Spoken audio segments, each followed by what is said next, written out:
자격증이 있으니까 자격증에 대해서 물어보거나 하진 않습니다.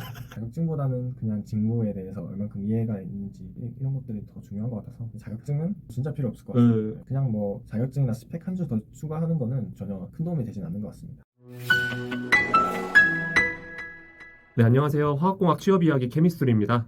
오늘은 배터리 3사에서 연구개발 직무에서 일을 하고 있는 퐁퐁남님을 모셨습니다. 네, 안녕하세요. 저는 K배터리 3사에서 개발 직무로 현업을 수행하고 있는 퐁퐁남입니다. 그렇다면 이제 취업에 성공하셨을 때 정량적인 스펙 있잖아요. 뭐 학점, 어학 점수, 자격증 등 어떻게 되셨나요? 우선 학점은 3점 후반대였고요. 어학 점수는 오픽을 IH를 땄어요. 요즘에 거의 한 3년 정도 전인가요? 그때부터는 토익에서 오픽으로 많이 갈아타는 추세였어가지고 저도 오픽을 했었고, 자격증은 미온물 산업 기사나 뭐 데이터 분석 기사 뭐 이런 거 있었는데 크게 중요한 것 같진 않아요. 네. 개발 직무에서는 그게 중요하지 않을 수도 있긴 하죠. 자격증보다는 그냥 직무에 대해서 얼만큼 이해가 있는지 이런 것들이 더 중요한 것 같아서, 애초에 학점이랑 어학 점수는 커트라인이니까 그 커트라인에 준하게만 준비하면 된다라는 생각이 있고, 자격증은 필요 없다. 맞습니다. 이게 취준 생활 하다 보면은 자격증 따려고 뭐 휴학하거나 졸업하고 자격증만 따는 공대생들이 많은데 그럴 필요는 1도 없죠. 전 진짜 필요 없을 것 같아요. 그럴 시간에 랩실 어떻게든 들어가거나 아니면 직무 실습 경험 쌓거나 그런 게 제일 좋잖아요. 네. 면접이나 자기소개서 나중에 쓸 때 자기를 어필할 수 있는 역량이나 강점을 확실할 수 있는 그런 것들을 좋지, 그냥 뭐 자격증이나 스펙 한 줄 더 추가하는 거는 전혀 큰 도움이 되진 않는 것 같습니다. 맞죠. 사실 면접관도 관심이 없잖아요. 네, 자격증이 있으니까 자격증에 대해서 물어보거나 하진 않습니다. 회사 분위기, 5점 만점에 몇 점인지와 그 이유. 이게 조직에 따라서 바뀌는 것 같아요. 그럼 작년이랑 올해를 비교해서 말씀을 해주셔도 되겠네요. 일단은 취업 꽁에 취했을 때는 어. 5점이에요. 그냥 어떤 일 있어도 그냥 좋아. 사회 시선과 처음 받아보는 월급. 집에 있으면 그냥 집에 가만히 있었는데 엄마 아빠가 뿌듯하게 좋아해요. 맞죠. 잘했다. 그냥 자다 일어났는데. 그래서 그때는 5점이에요. 정상 상태가 아니기 때문에. 현업 시작하면 절반, 한 3점 정도. 바로 찌들었죠. 네.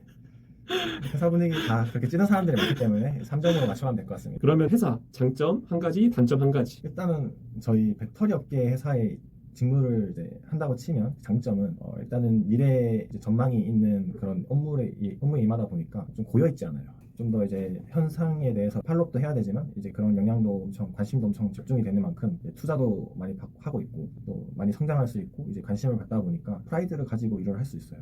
단점은 아무래도 좀 체계가 잡거나 보수적인 집단이 아니다 보니까 보편적인 루틴한 일을 좋아하시거나 아니면 정립되고 체계적인 그런 환경에서 일하고 싶다고 하면 배터리 업계에서는 좀 힘들지 않을까. 오, 반대네요. 원래 대부분의 2030들이 보수적이고 체계적인 거를 안 좋아하는 경우들이 되게 많은데 오히려 퐁퐁남님은 반대로 체계적이지 않아서 별로다 라는 말씀이시잖아요. 아니에요. 저는 잘못 이해했네 제가. 그러니까 장단점이 있다는 그런 단점이 있지만 저는 거기에 속하진 않고. 근데 물론 저도 항상 변화하기 힘들잖아요. 맞죠. 변태도 아니고. 변태가 아니기 때문에 힘듭니다. 그러면은 후배들에게 회사랑 직무를 추천하시는지? 저는 추천합니다. 저는 되게 만족하고 있고, 사실 젊을 때 많이 배워야 돼요. 젊을 때 성장하지 않으면 나중에는 나이 들어서 또 새로운 걸 도전한다면 좀 추잡하잖아요. 그러니까 어린 사람들한테 또 굽신거리면서 배워야 되고, 그것보다는 지금 취업을 했을 때 그때 한참 구르면서 성장하면서 그 나이 때 그 사람들 취업했을 때 그 동기들과 함께 성장해서 어느 정도 성취를 이루는 게 보기 좋지 않을까 싶습니다. 저도 퐁퐁남님 의견에 되게 공감이 가는데 처음에는 막 일을 어떻게든 안 하려고 했거든요. 그렇게 하다 보니까는 동기는 앞서가 나가는 게 보이는데 저는 뒤처지는 게 보이더라고요. 그런 것에서 자괴감을 상당히 많이 느꼈어가지고 지금은 목표를 하루에 한 개씩은 꼭 배우고 퇴근하자라는 마인드로 일을 하고 있거든요. 그래서 오늘도 하나를 딱 배우자마자 빠르게 퇴근을 하고 퐁퐁남님을 보러 왔습니다. 오늘 배운 거 기억나시긴? 알죠. 배운 거 알고 있어요. 그렇다면 취업 준비 시 가장 도움이 되었던 게 있을까요? 저는 대학원 생활에 대학원 생활이 재밌으셨나요? 대학원 때 생활 때 즐거웠다고 하니까 스스로 좀 변태 같아서.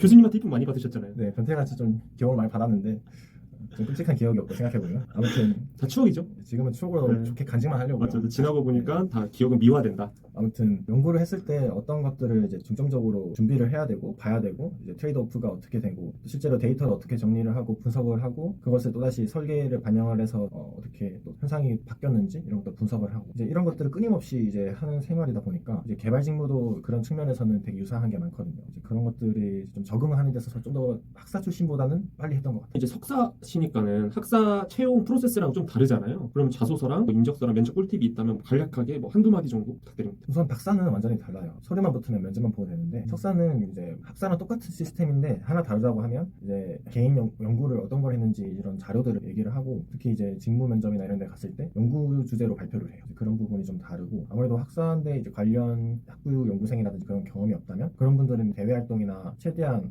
관련 경험들 그것들을 어필을 해야 되기 때문에 이제 그쪽 방향의 준비를 하시면 좋을 것 같아요. 석사나 이제 연구를 했던 분들은 이제 그 직무 면접에서 어떤 연구 생활을 했는지 중점으로 이제 면접이 진행될 거기 때문에 보통 이제 디펜스 같은 거 하면서 본인 연구 정리를 많이 할 거잖아요. 그것을 거치지 않고 이 당사에 지원했을 때 어떻게 기여를 할 수 있는지 또 해결하기 힘든 난제 같은 것들을 내가 어떻게 해결할 수 있는지 이런 것들을 이어보는 연습을 한다면 되게 큰 도움이 되지 않을까 싶습니다. 자소서 작성하실 때 뭐 세네 가지 문항이 있잖아요, 보통. 그럼 세네 가지 문항에 대해서 다 연구 주제를 작성을 하셨나요? 아니요, 저는 학부 때의 얘기도 꽤 많이 썼어요. 예를 들면 뭐 대외 활동도 많이 했었는데 뭐 학회에 나가거나 공모전에 나갔을 때 내가 어떤 역할을 수행을 했고 어떻게 내가 대학원에 관심을 가지게 됐는지 그런 것도 쓰면 좋고 보통 이제 협업하고 팀 활동을 통해서 이제 다 업무를 수행하기 때문에 그런 과정에서 이제 본인의 어떤 역량을 또 발휘했는지 이런 것들을 정리할 수 있는 경험이 있다면 큰 도움이 될 것 같습니다. 그렇다면 이제 면접 보셨을 때 기억나는 질문이 있으셨나요?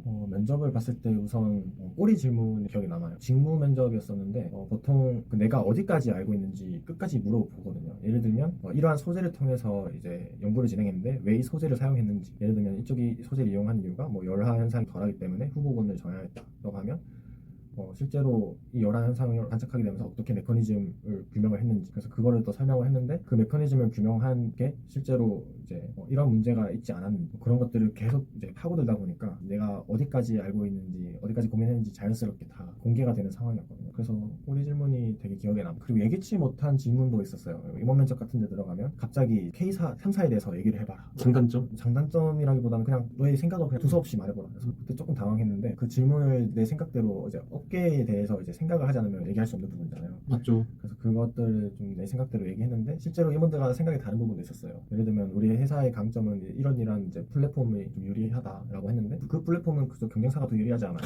진짜 이렇게 물어봐요. 이런 식으로 좀 흔드는 역할을 좀 해주셔가지고 사실 그거는 정답이 없죠. 없는데 이제 내 생각을 말해보는 거니까 어떻게 논리적으로 말하느냐. 그죠. 나의 생각이 어느 정도 어떻게 정리가 되어 있는지를 보고 싶었나 봐요. 맞죠. 요즘은 더더욱 자신의 생각이 중요해지고 있는 것 같아요. 그리고 퐁퐁남님께서 말씀을 잘 해주셨는데 막 합격 자기소개서를 복사 붙여넣기 하는 친구들이 있잖아요. 그럼 그렇게 되면 면접에서 꼬리 질문이 끝까지 들어오기 때문에 대답을 아예 할 수 없음에도 일단 취준생들은 일단 서류 합격을 하고 싶어가지고 복붙하는 경우가 있는데 뭐 서류 합격했다는 정신승리를 할 수 있지만 취준생들의 목표는 최종 합격이잖아요. 그런 것들을 좀 아시면 좋지 않을까 싶습니다. 면접관님들도 이제 그 매뉴얼이 있을 거예요. 그 면접을 할 때 어떤 식으로 물어보고 하는 그런 노하우가 데이터가 엄청 많기 때문에 결국에는 이제 본인이 어디까지 아는지 설명할 수 없으면 들통나기 되게 쉽습니다. 당하는 질문을 또 예기치 못한 질문을 이제 던졌을 때 바로 이제 티가 나기 때문에 본인의 진짜 경험이 녹여 있는 그러면 이제 알지 못하는 것까지도 이제 이렇지 않을까요? 라고 그 정리해서 자기만의 생각을 말할 수 있기 때문에 본인의 경험이라면 본인의 경험으로 정리해서 준비하는 게 되게 중요할 것 같습니다. 네, 그리고 대부분의 취준생들이 뭐 산업이나 뭐 직무 공부를 좀 소홀히 하는 경우가 있는데 퐁퐁남님께서 말씀해 주신 것처럼 면접에서 갑자기 이 산업에 대해서 말해보라 라고 했을 때 산업 공부를 하나도 안 하면 일단 바로 탈락하는 거거든요. 그런 것처럼 뭐 자격증 따는 것도 좋지만 방학 기간이나 그럴 때 산업이랑 직무에 대해서 공부를 하는 게 가장 기본이 된다라고 저는 생각을 합니다. 동의하시나요? 정말 동의하는 부분이고 저도 조언을 구하는 사람들한테 항상 비슷하게 얘기를 하는 것 같아요. 뻔하죠. 면접 갔는데 이거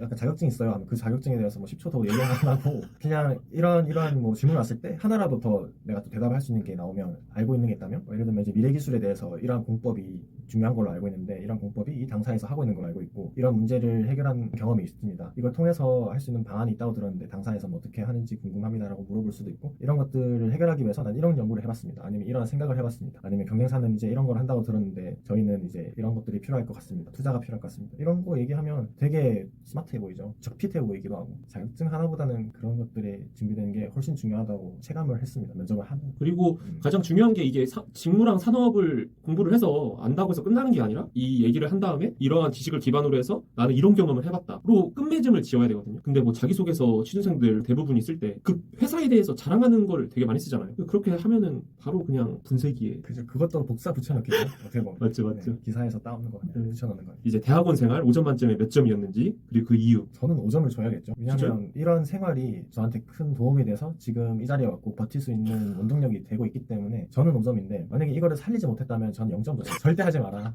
사소하게 하지 마라. 아, 퐁퐁나님 정말 결과론주의시네요. 회사는 결과로 말해주기 때문에 성과급으로 말해주기 때문에 맞죠. 뭐 과정이 뭐 중요하다라고 하는데 뭐 과정이 100점이어도 결론이 빵점인 거랑 과정이 빵점인 결론이 50점인 게 있으면 당연히 후자잖아요. 그죠.